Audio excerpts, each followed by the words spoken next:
Hello, everyone. Welcome to this webinar. My name is Maisa Azab. I am the Executive Director of Names Network, the host of this webinar, which we are co-organizing with African GONG Network. Hopefully, this is going to be the first of a series of webinars. And Elizabeth Ratskwala will be the moderator for this webinar, but I will leave the floor to Elizabeth to start our webinar.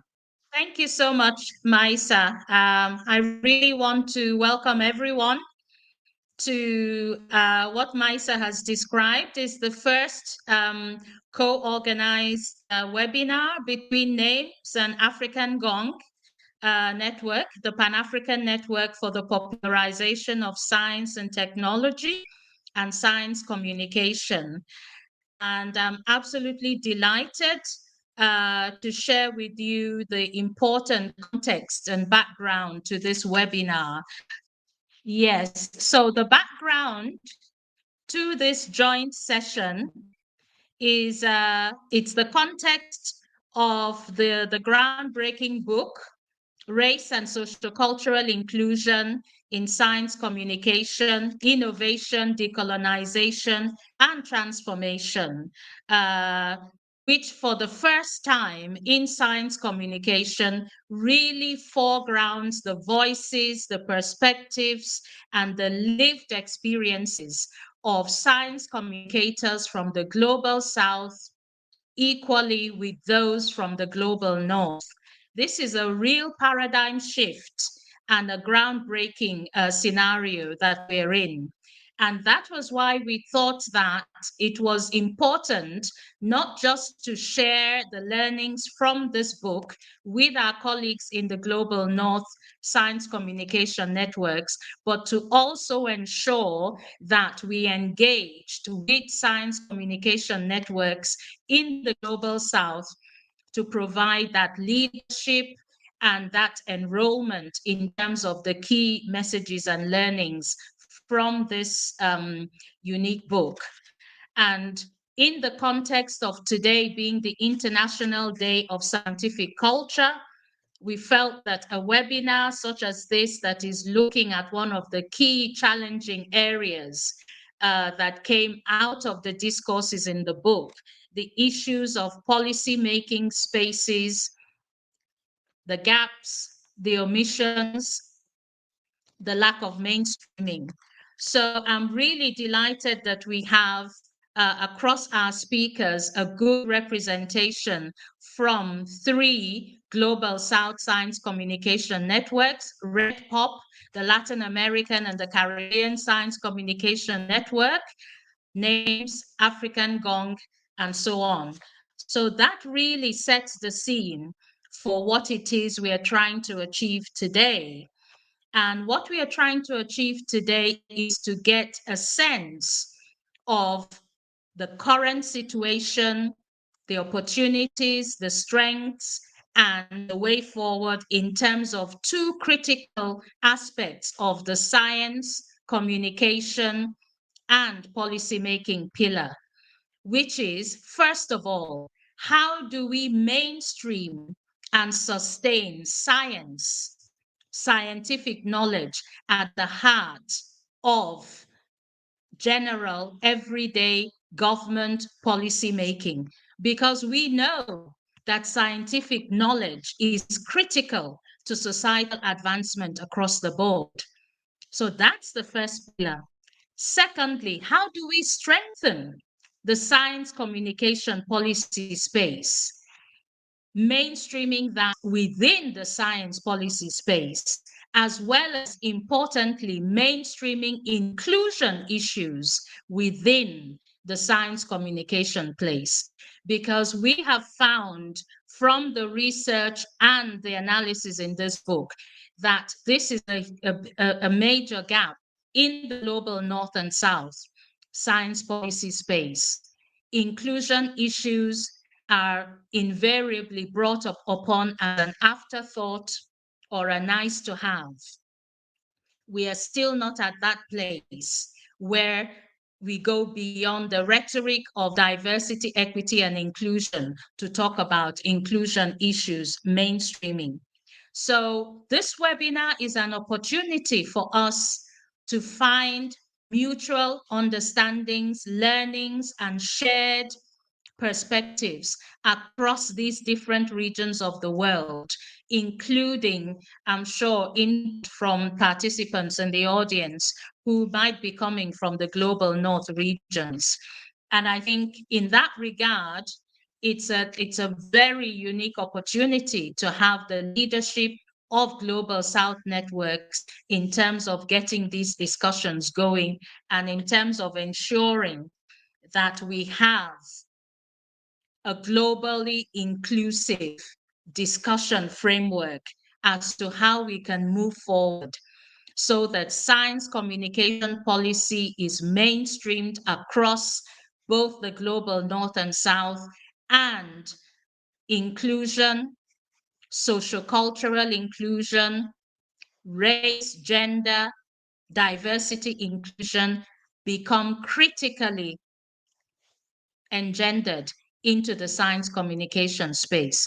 So on that front, I will call our first speaker, who is Lourdes Patino Barba.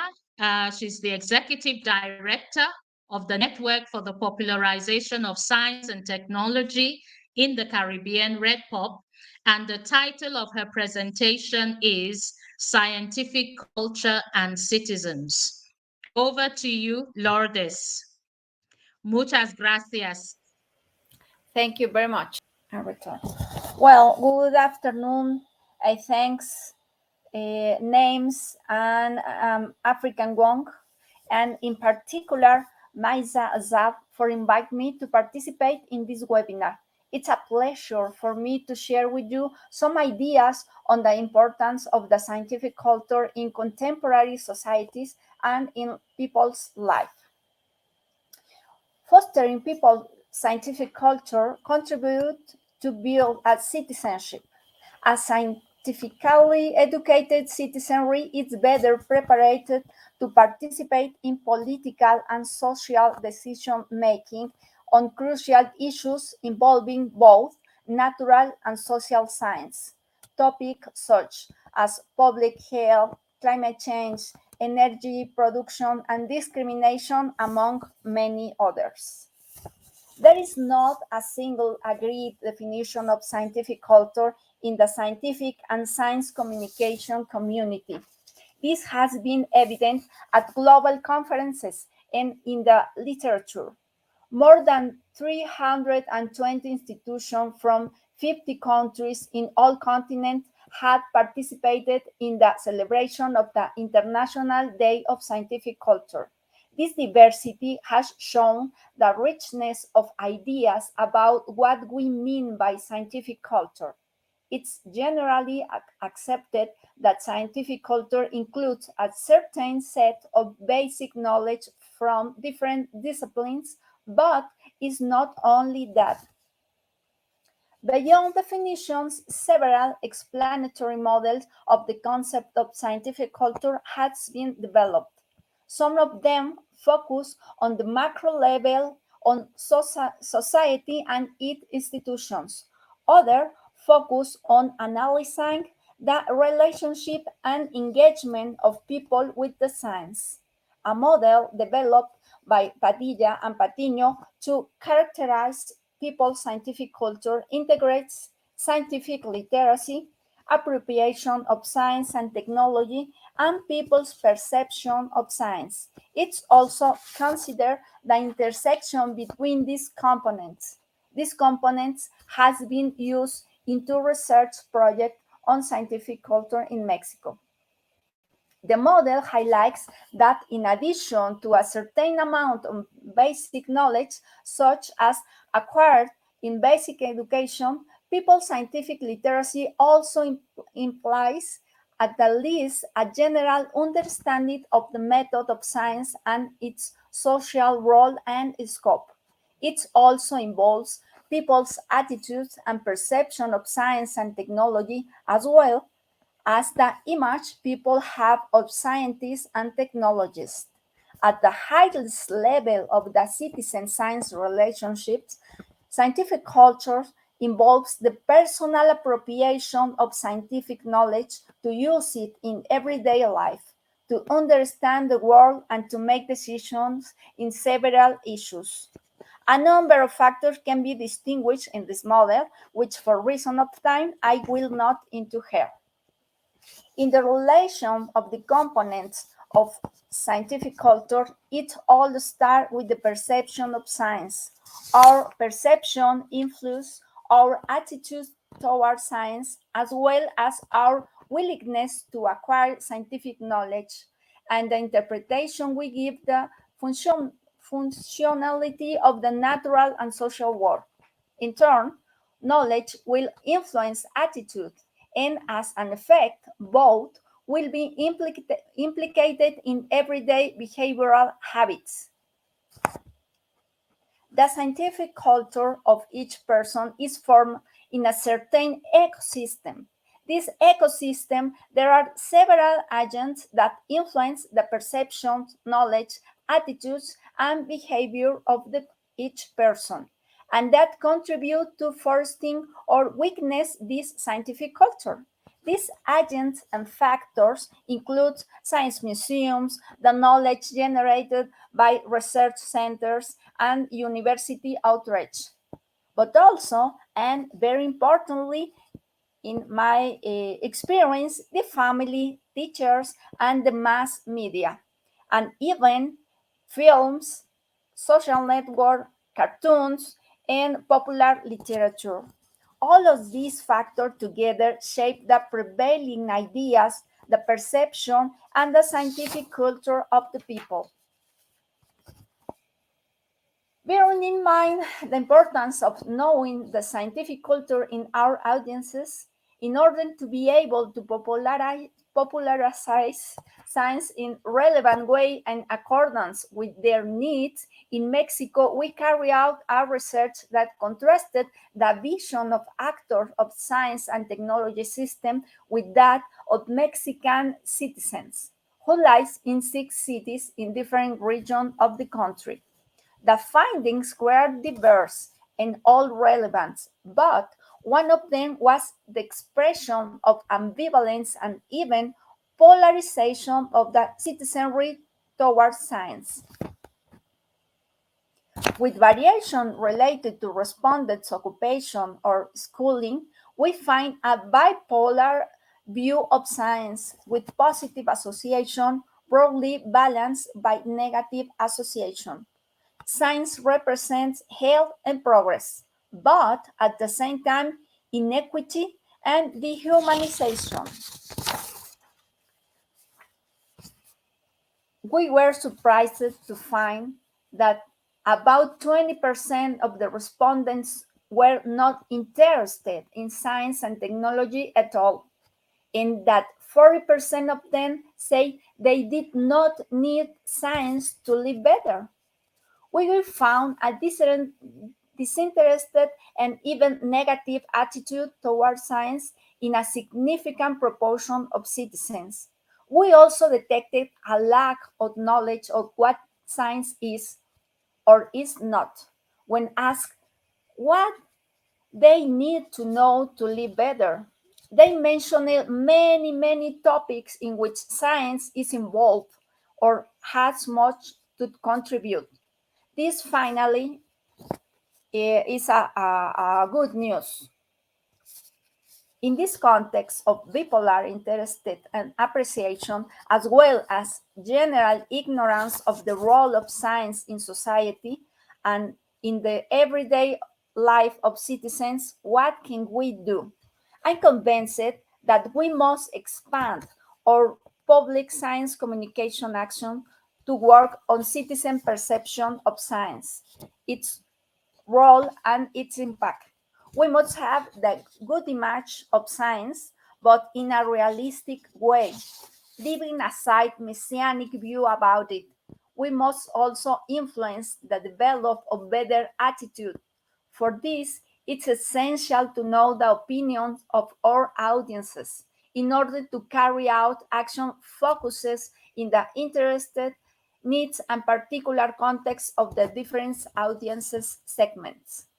which, as we found in Mexico, can be extremely different and therefore requires different approaches and even motivation or seduction. Finally, I'm convinced that we should not abandon the popularization of knowledge, but we should not stop there. In my opinion, perhaps more important than data, facts, and concepts is to expand to understanding of scientific methods to help strengthen critical thinking that enables citizens to evaluate the information they receive in mass media, in different places, appreciate scientific knowledge and appropriate it to improve their daily lives and their participation in social issues. Thank you very much for your kind attention.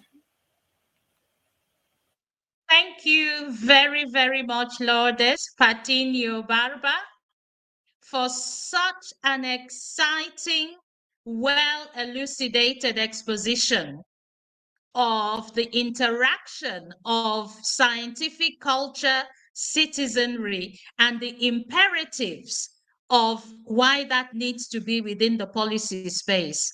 I was absolutely nodding all the way throughout your presentation because I think that you really nailed the critical parameters of what needs to be addressed, of what citizens are looking for, and that science society divide and how we can bridge that gap. So thank you so much for that. That was very, very well done and exciting to hear. I was in Amen Corner. Thank you.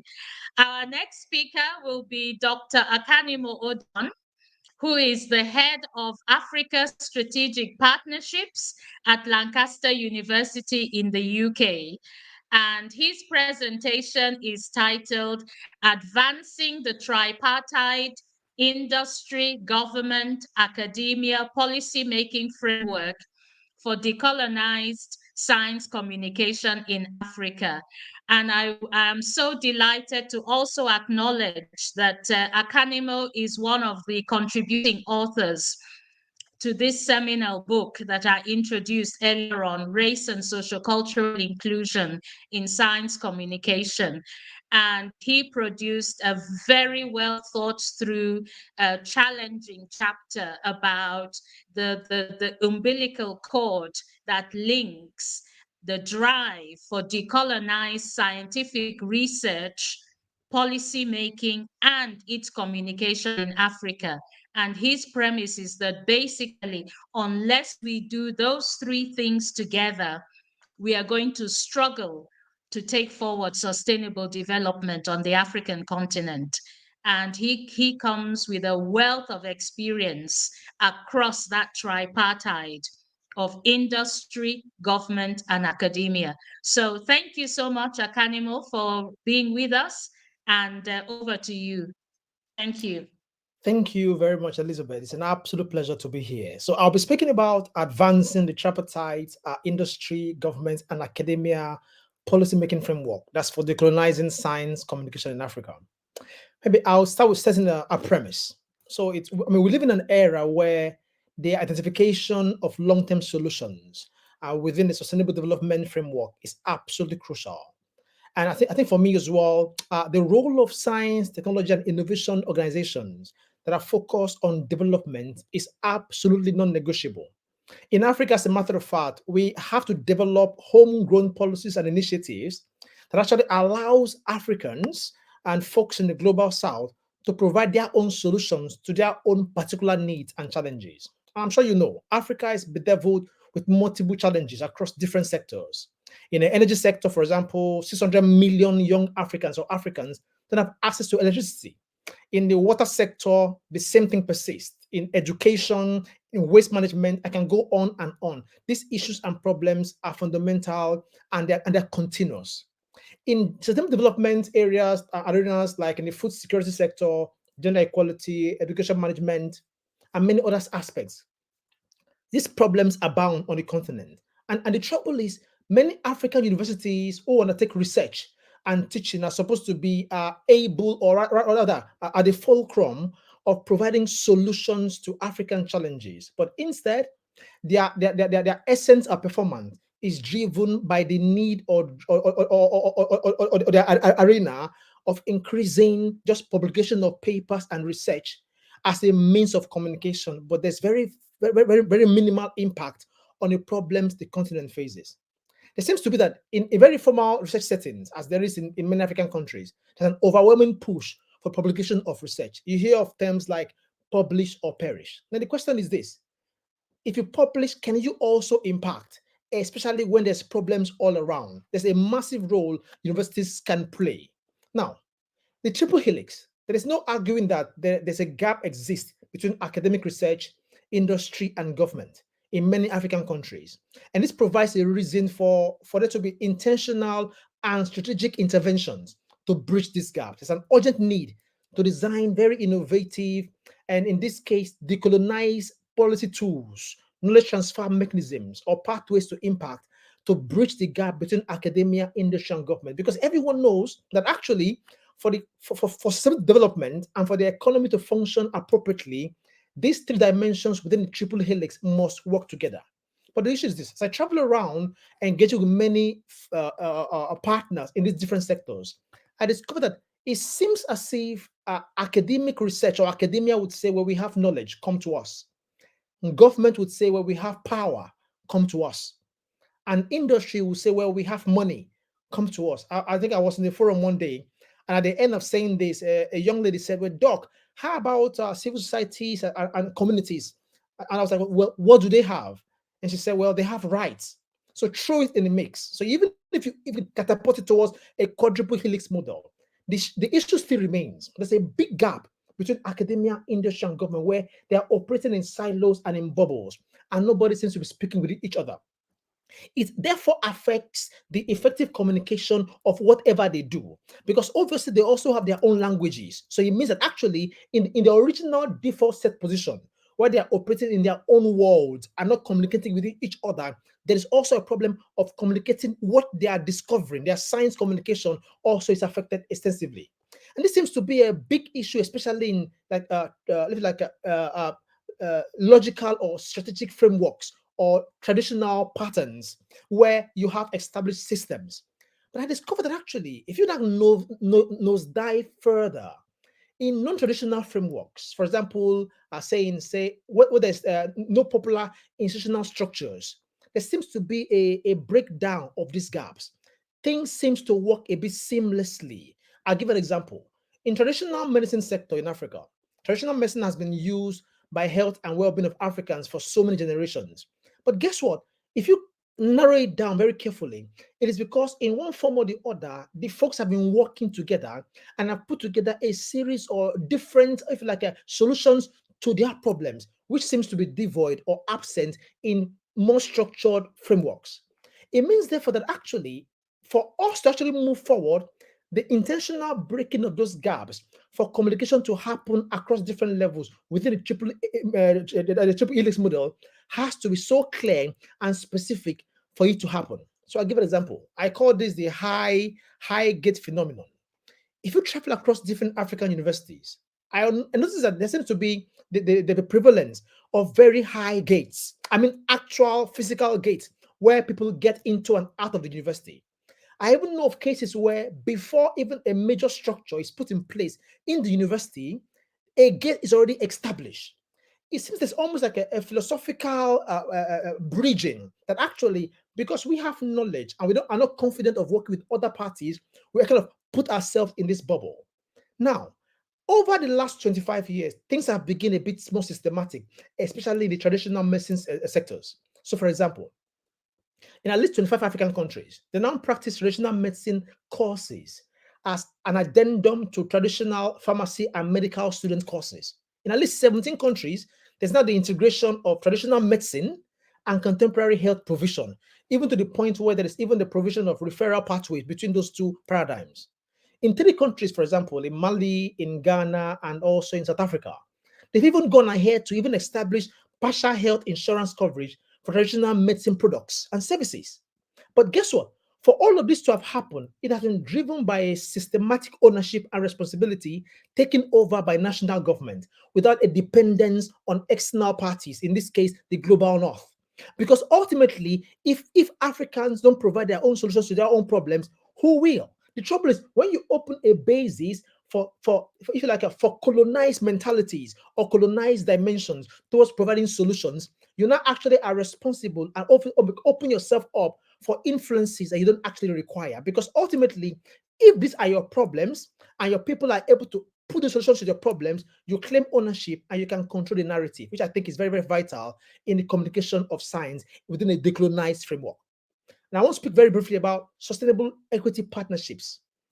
Communication of science using language constructs and systems cuts across a triple helix model, whether it's academia, industry, or government.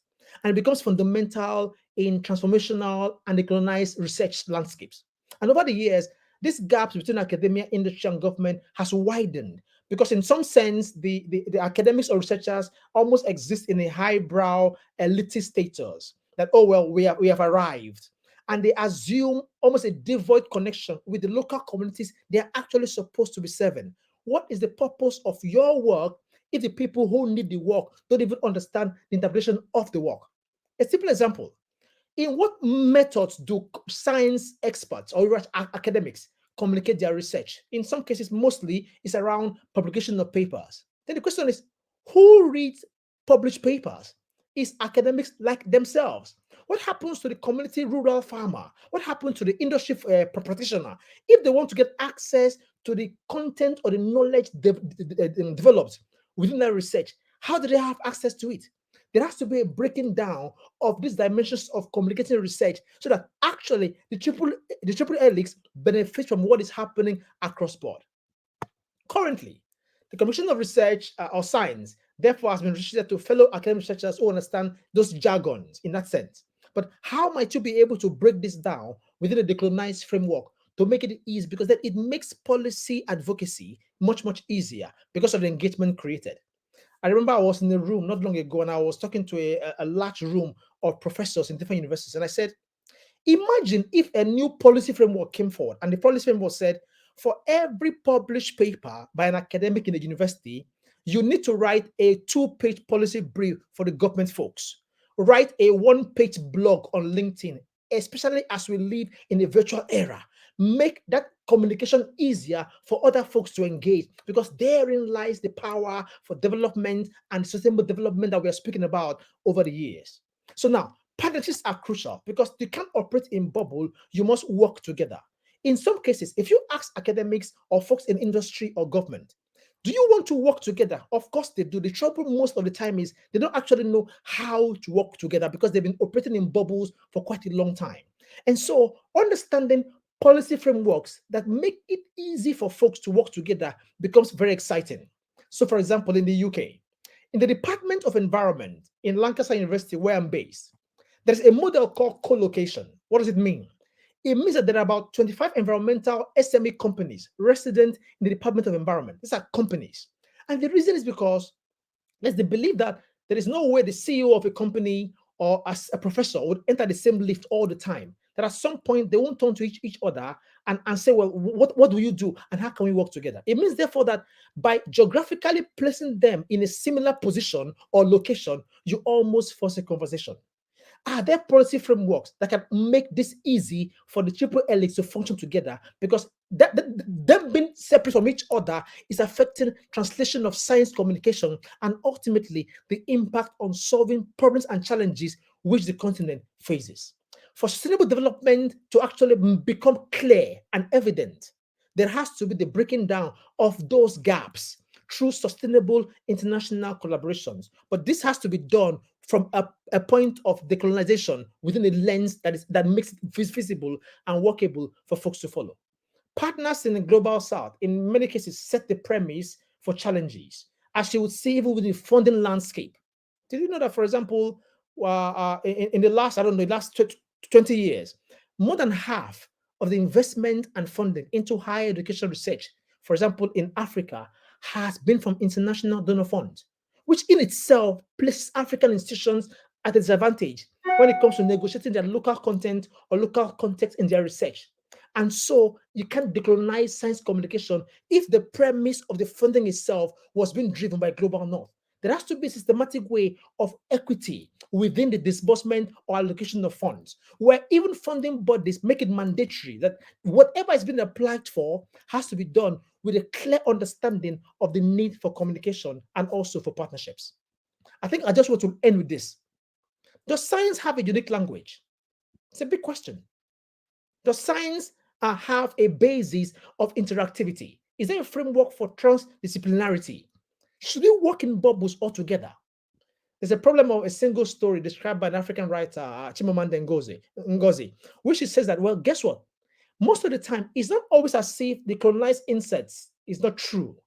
But in most cases, it might be true, but it's not complete. And it cannot be complete if you're not speaking to each other. Ultimately, it's about ensuring that for us to get maximum benefit from sustainable development as set up in the UN SDG goals, folks must talk together. Thank you very much. Thank you so much, Kanimu, for that powerful, powerful exposition of the triple helix and why it is so important to address the gaps. My takeaway visual from your presentation is that one about the high gates. I have seen those high gates in our universities across different parts of the continent, and it is so telling of that divide between our scientists and society. And that then feeds into the policy making landscape, as you so beautifully articulated. So I will always, that will be my takeaway from your present, the high gates. And it's a physical gate, it's a mental gate, it's a psychological gate, and it's a gate of elitism, as you say. It's a gate of elitism. So thank you so much for that clarity in your presentation. Our final speaker is Samar Kiresh. She is the founder and director of the LA for Science, Science, Environment, and Art in Palestine. And the title of her presentation is Connecting Systems of Knowledge with Systems of Practice to Influence Policy Making on the Environment. Over to you, Samar. Yes. Well, thank you so much for inviting me to be part of this talk. Thank you, myself, for putting me on behalf of Names Network, and hope our ideas all together would come out, with an impact on what's going on. Okay. So, I'm Samar Kirish, and I'm from Jerusalem, Palestine. And what I will be talking about today is related to the whole idea of environmental education and sustainability. And as we know, these are hot topics in all over the world, globally and locally. And they have their environmental importance, their human sides of it, and the ideas on inclusion, equity, and social justice, together with the importance of education, both formal and informal, and science communication, in creating a literacy that we hope will help progress things and go to more towards action.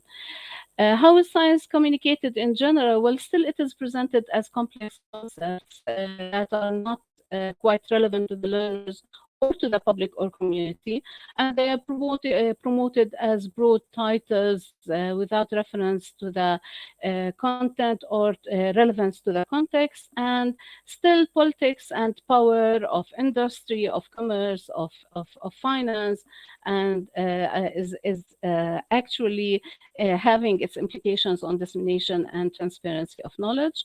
And the other thing is, what do we know other than the Western paradigm that is Western approach for science communication? And this in turn puts in so many questions on how is science communication and policymaking and the resultant environmental literacy, how are these silos, I like that expression my colleague used, are actually interacting. So is science considered only as transfer of knowledge? And what is the paradigm that is used and how relevant is it to the public? Or actually, how are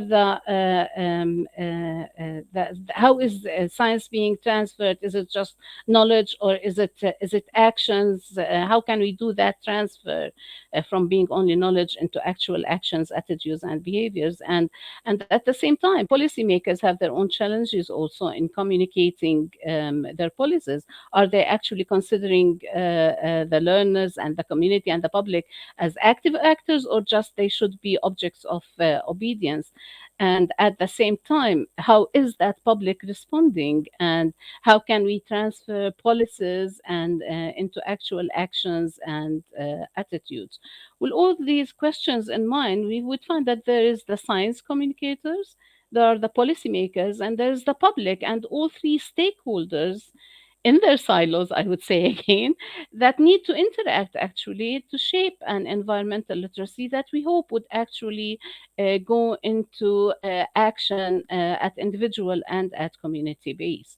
So we dare to say that for science communication and policymaking to be effective, it should the processes of both should be interdependent, dynamically interacting, collaborating. There should be some sort of transparency, and there should be a commitment to promoting understanding and application of scientific knowledge for the benefit of the society, which brings me back to my colleagues' talk. How much does the public know how the scientific knowledge is important in their life? What could be the benefits of creating that interaction? Well, actually, there would be tailoring communication strategies to the targeted audience. Evidence-based policymaking is expected always to be more efficient. Participating and giving voice to all stakeholders is actually important in bringing down everybody to collaborate together. And what's very important is that the scientific knowledge does not stay where it is. It's not only disseminated, it's also understood, and it is utilized for the citizens and by citizens and by policymakers, kind of creating a comprehensive environmental literacy. And that kind of interaction will actually pose restrictions on the peripheral influence of politics and commercial industrial powers and interests. And there will be even a better investment in the effect of media and public discourse that have changed by time and has gained much more power.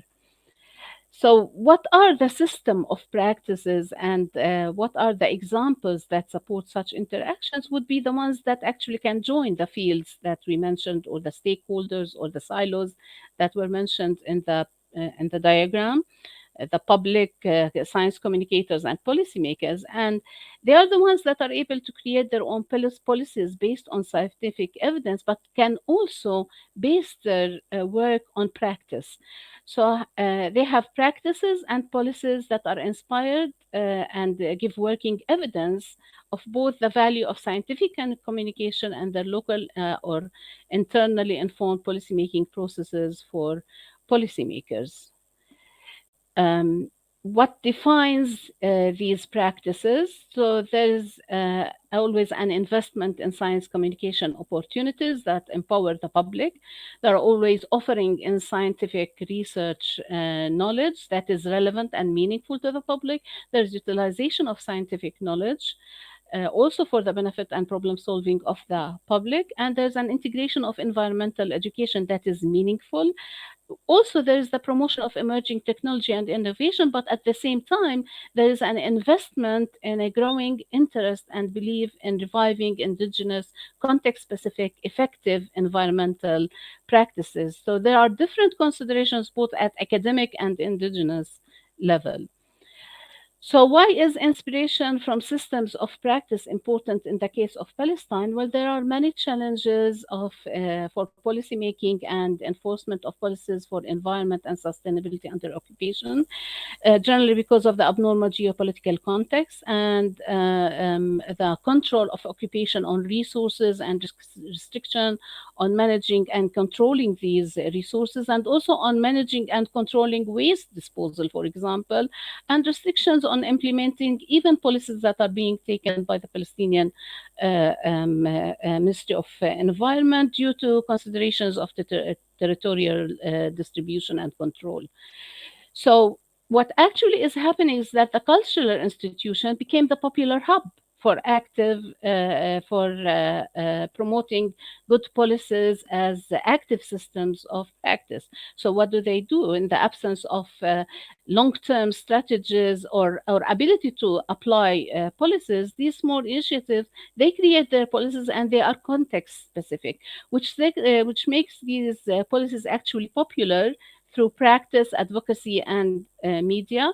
And at the same time, they consider the public as an active participant that is totally engaged in what they do. And they provide science communication opportunities and promote literacy and encourage young people and the whole community to take action. Their institutional policies have been advised by science and they give evidence of effective policy making.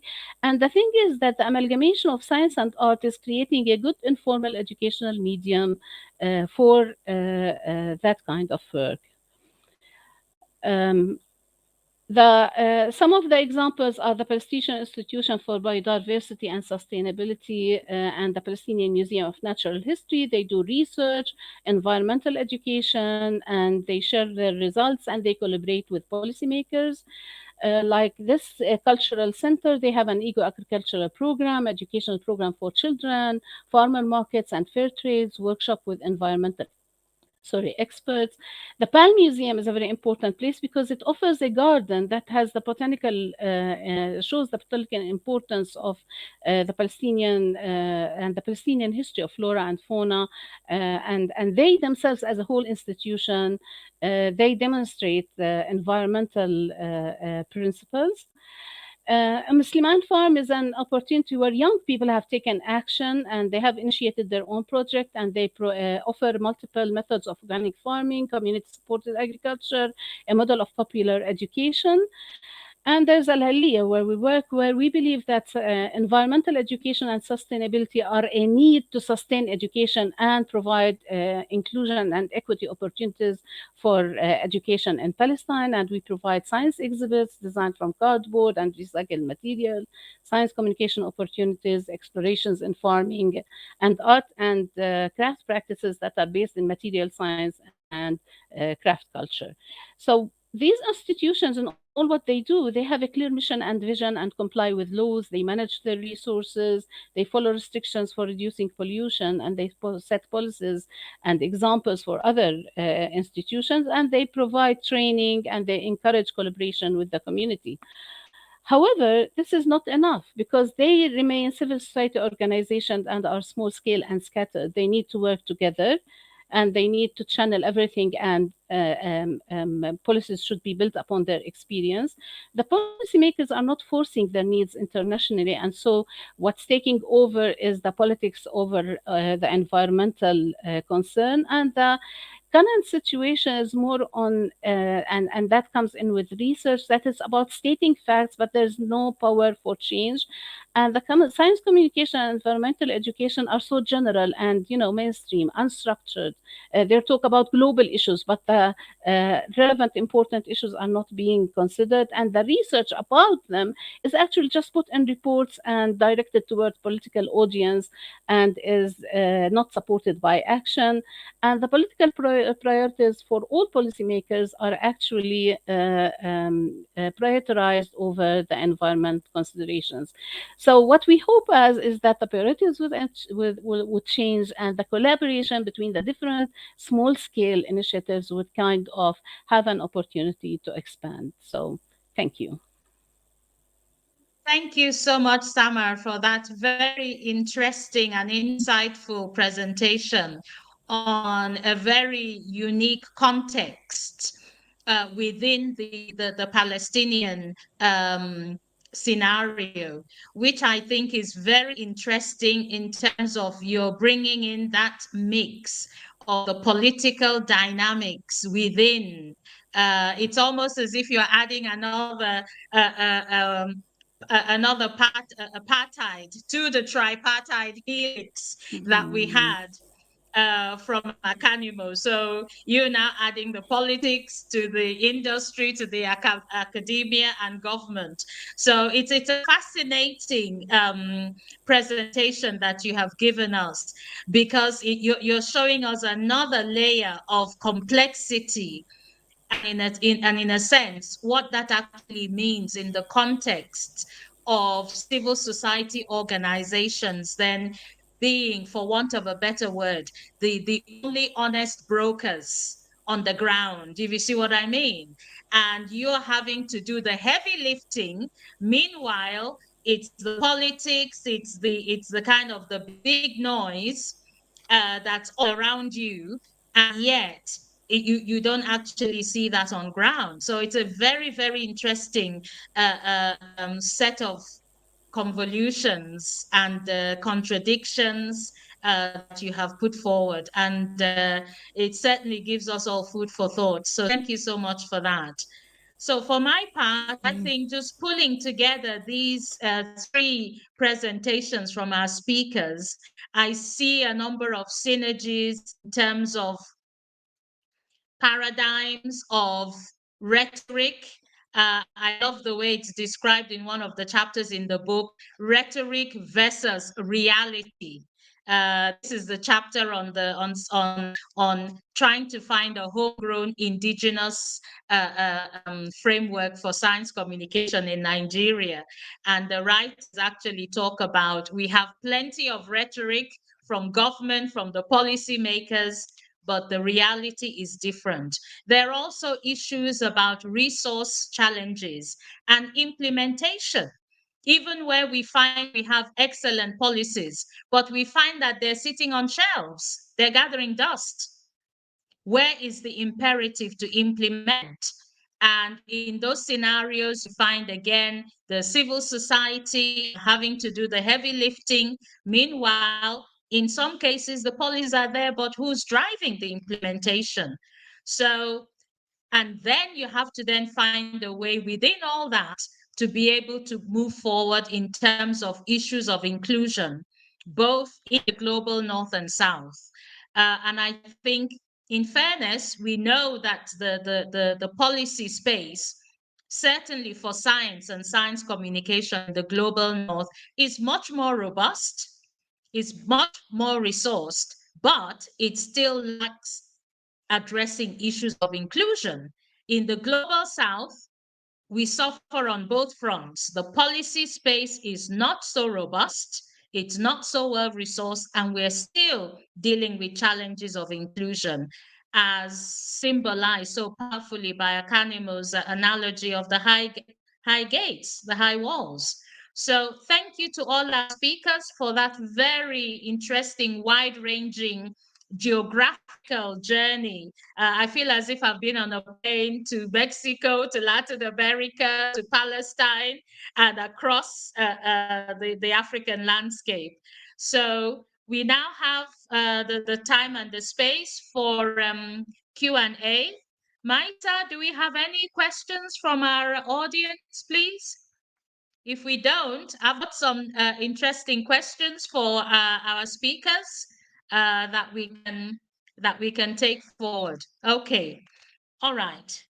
So I would like to start with you, Lourdes, because what was very interesting in your presentation was this clear sense of how the citizens and the scientists view science from different kinds of perspectives. On the one hand, it's about knowledge. On the other hand, it's very utilitarian. Are you with me? It's almost like people are saying, well, what can it do for me? Are you with me? Yes. And that then takes me to that excellent chapter by your colleagues, Susana Herrera Lima and Sofia Gutierrez Ramirez, in the book, talking about the challenges for contemporary science communication in Mexico. And they premise that on a very interesting situation to say this huge disconnect, actually, the biggest manifestation of that, where it sits, is in the institutional frameworks within Mexico for science communication. In this case, mainly the universities. So, again, very similar to what Akanimo is. It's almost like you also have the high gates in your institutional frameworks.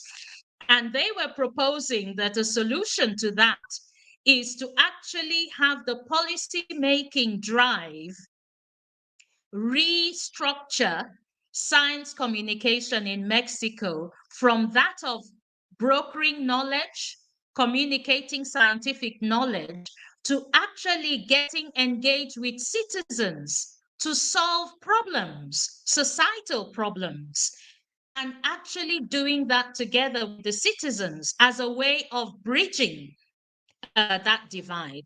And I just wanted to find out from you, given a similar kind of exposition in your presentation, what do you think of their recommendations for transforming science communication and policy making in Mexico? And how do you think that could actually be taken further? Please. Thank you. Yeah. Yes, of course. Well,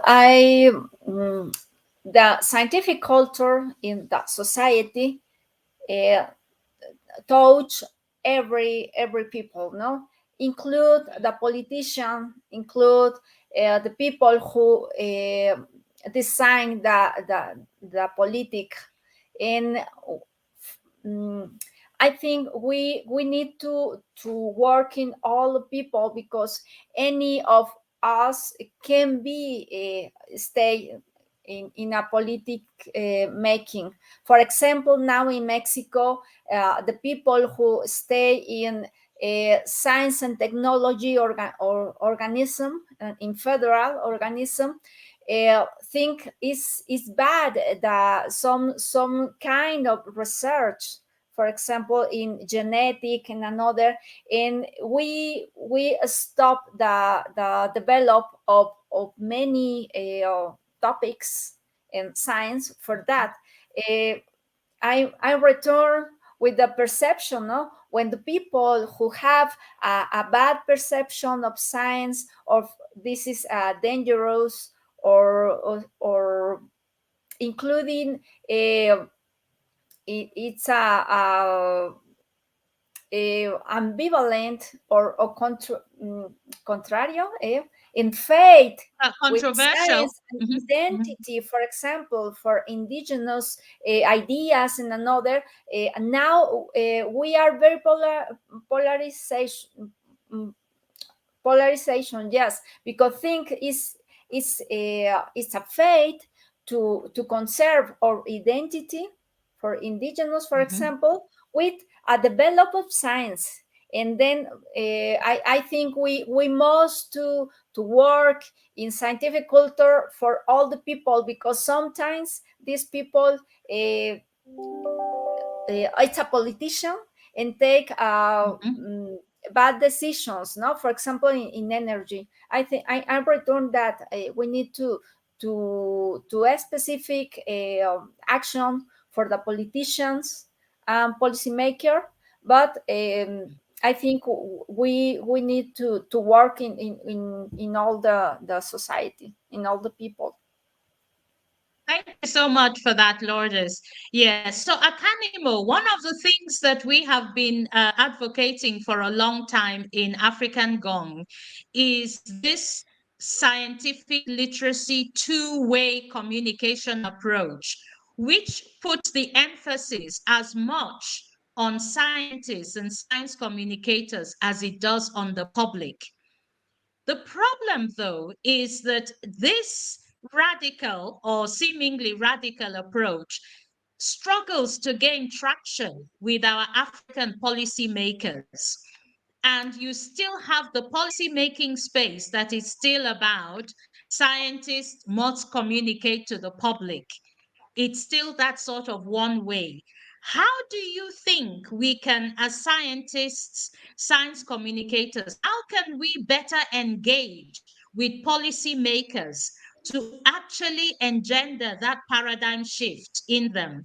Because we know that it takes a different kind of skill for science communicators to engage with policymakers. And as someone who is very much meat and drink in that space, it's your kind of natural space. Please share with us some of your top 3 tips, for example. Give us 3 top tips from your experience of the most effective ways of engendering the paradigm shifts with policymakers into this two-way inclusive science communication strategy. Thank you very much, Elizabeth. So to answer the question, I want to first maybe lay a very quick foundation. Like I said in my talk, they all operate in bubbles.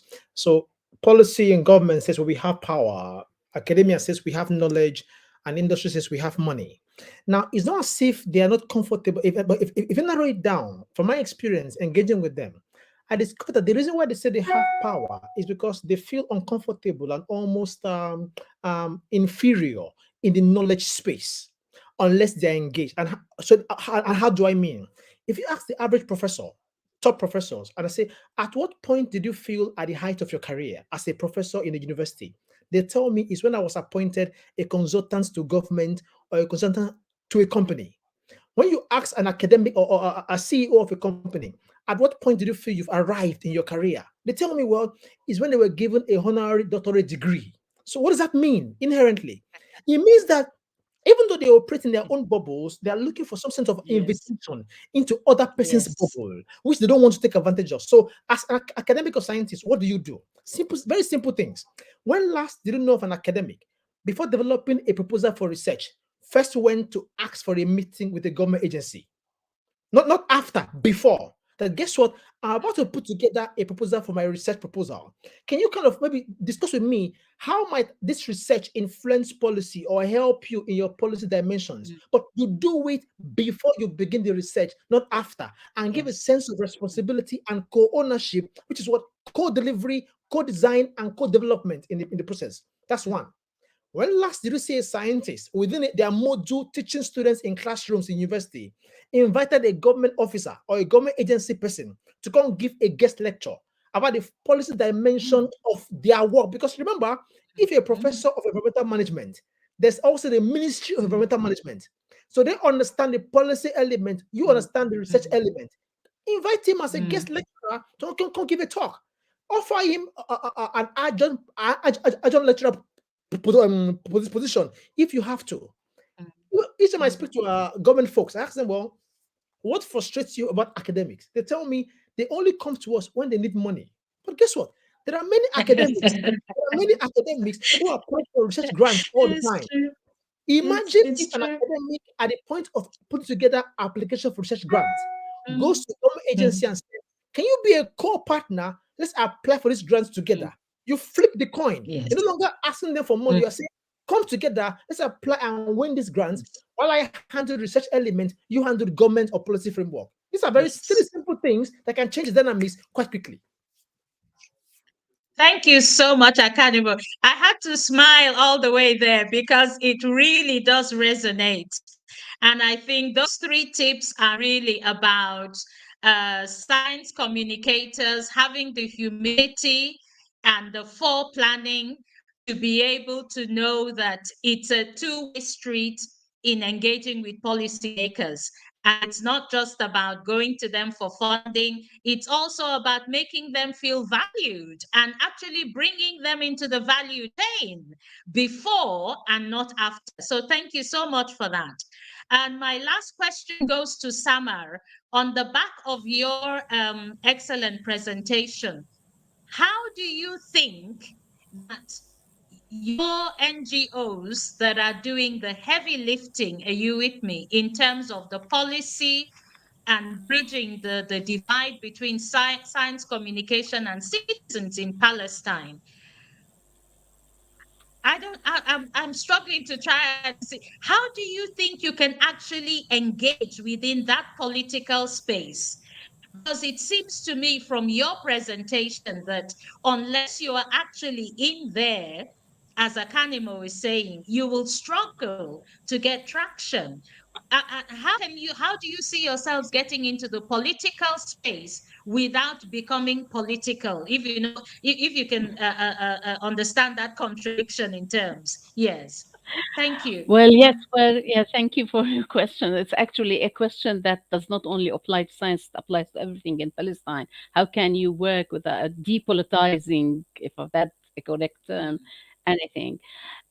Actually, what's happening is there is a sort of there is an understanding of the political situation. There is an understanding of the science communication and the need for policies, and the government is working. It's doing its own work, and the problem is actually in connecting things. And since there is a geopolitical situation, spaces are not connected. How can we overcome the political? It's actually by simple collaboration, and that is kind of happening. This is how we learn as civil organizations on what is happening among us and how we promote the best practices. So there are collaborations on very simple, I mean, science communication events, like in festivals, public events. There are collaboration between small institutions into transferring their model and their way of work into other areas. So we find, knowing our geopolitical landscape allows us to kind of overcome the political to some extent, of course, and work into small areas in simple contexts, and in a village, in a town, in a city. But the problem is, if we want to expand it and say that we want to the policies that have been developed and the practices that have been effective to be transferred, that needs a policy. The design of policies within the government actually communicates with civil organizations. Um, uh, it's hard to say that we can separate from the political, because the political impact keeps pushing itself into the situation. But at least we are trying not to politicize everything, because that is the main problem of research and reports and what is put on international communication with funders or with academia abroad. It's that the reports and research are just stating facts, and there are no actions that work along. So what we are trying is, we're trying to expand what we do, but still at civil organization level and not governmental level. Um, I don't know if I answered that, but you can't overcome the political as a situation, but you can work uh, through it to expand. The political has to be put forward, especially with the topic of environment. If you were to talk about other things that are more relevant, like to science education, what we learn at school, there are interventions there. But with the environment, the political is very important. It cannot be overlooked. Um, we have to Okay. manage our way with it and through it and against it, I'm afraid. Thank you so much, Samar, for that answer. And yes, it is complex, and the politics is always all around us, and it frames our realities, our contexts, whether at national level or sub-regional level or at regional level. And I think that really is the overwhelming sense of where the power and the challenges of the policy making space sits as well, because we know that we cannot operate without that enabling environment of policy making. And it is only enabling to the extent in which it goes beyond rhetoric and warm words and good wishes to actually being implemented in the first place. And secondly, resourced. Yeah. It's no use having the first two if you haven't got the third, because without resources, you can't do anything. Are you with me? So we really need the Yes. policy making space to work on those three levels: Mhm. to be robust, to be implemented, and to be resourced. And when we've done all that, now we then need to talk about what are the additional critical parameters within a societal inclusion context for that science communication policy to be effective for all of society.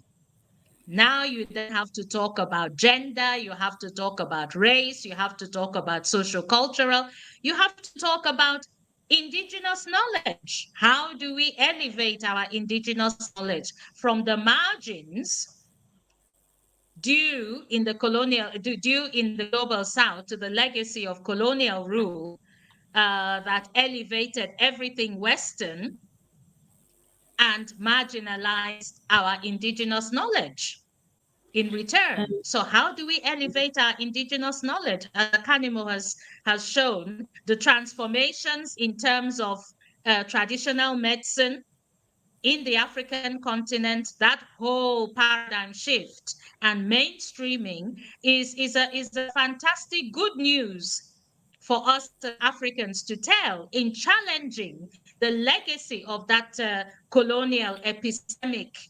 marginalization paradigm. But we need to do more. And we need to do this across all the regions of the global south, mhm. as very well articulated by Susanna and Sophia's chapter. That also needs to happen in Mexico. And as you've articulated, Samar, it needs to happen in your neck of the woods in Palestine.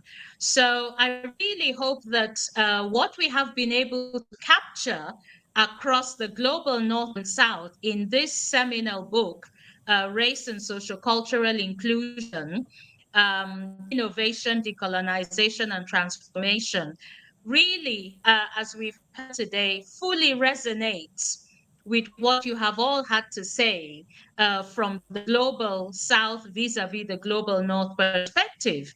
And we hope that this will continue to inform and infuse the development of the science communication landscape inclusively, in terms of its transformation, and most importantly, its decolonization. And that in the policy making space is how we can all move forward together inclusively, both in the global North and South. So I wish to thank you all so much for your excellent presentations. I was moved, I felt affirmed, I felt validated. I was in the amen corner. And I just want to give you a chance to just say a few words of closing.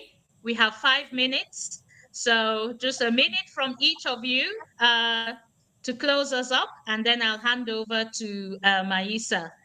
So, Lourdes, one one sentence closing. We're wrapping up now. I just say thank you again for African Gong and Names for the invitation. And well, just that. Have a good afternoon for all. Thank you. Akanimo, Yeah, it's been an absolute few pleasure words to of join. closing. It's been an absolute pleasure to join the conversation. And I think for me, it's the fact that we are speaking about it means that there is hope for the future and things will change. Thank you very much. Thanks. Samar? Well, actually, hearing and listening to all that, input from the different places is actually big food of thought to know, are we thinking in a similar directions, what lessons can we learn, and where should we be directing our thoughts and research. And that has been very enlightening. Thank you all for what you shared and for being here. And as Akinemo said, we started talking. That's a very hopeful act, actually. Thank you so much. Yeah.